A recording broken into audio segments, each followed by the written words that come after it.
Hey, thanks for stopping by. I'm out here picking blooms.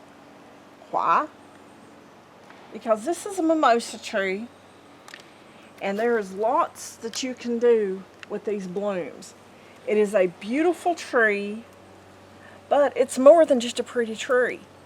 You can make mimosa tea out of the blossoms. You don't want the ones that's already starting to fade like that. You want the really pretty ones like that one right there.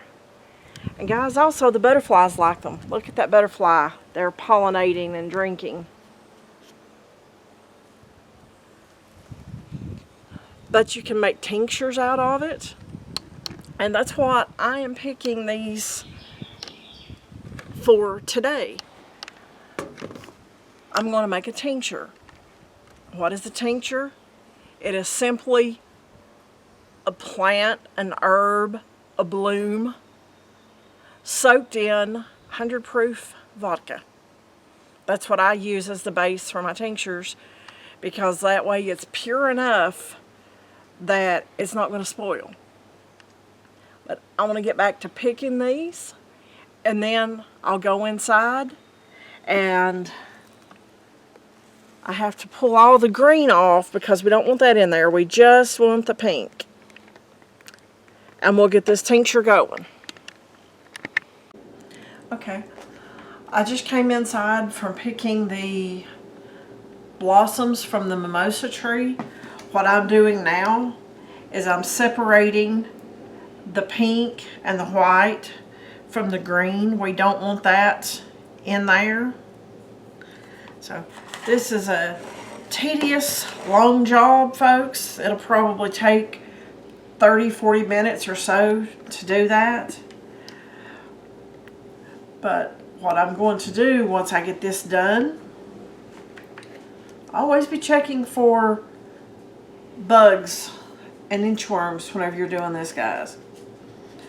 But what I'm going to do whenever I get done with that is we're going to make a tincture.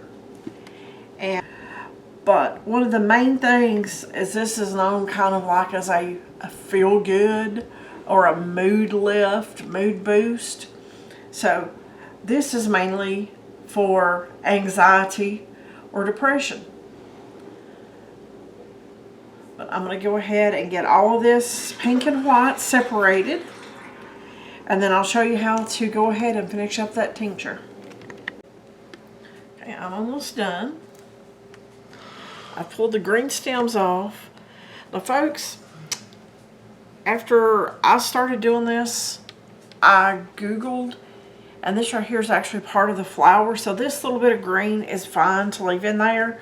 We just don't want the big green stems in there. Okay. Now I have been looking these for bugs, and I found several bugs and inchworms, and I hope I have them all off. But this is the last one. As you can see down in there, you know, there's ants, other bugs. You just have to be really careful. Now what we're going to do next is take these blooms, and we're simply going to put them in a jar. I prefer a wide mouth jar. It's just easier to get my hands in.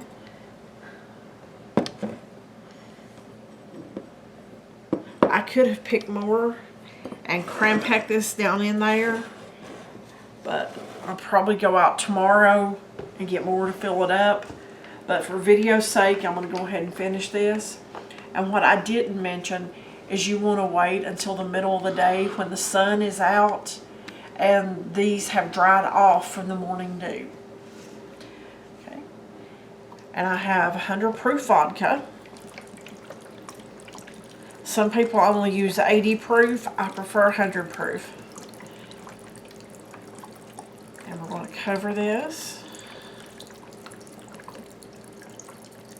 And once we get this covered, we're going to put a lid on it, and we're going to set it in a dark place for about 8 weeks. Shake it occasionally to mix everything up.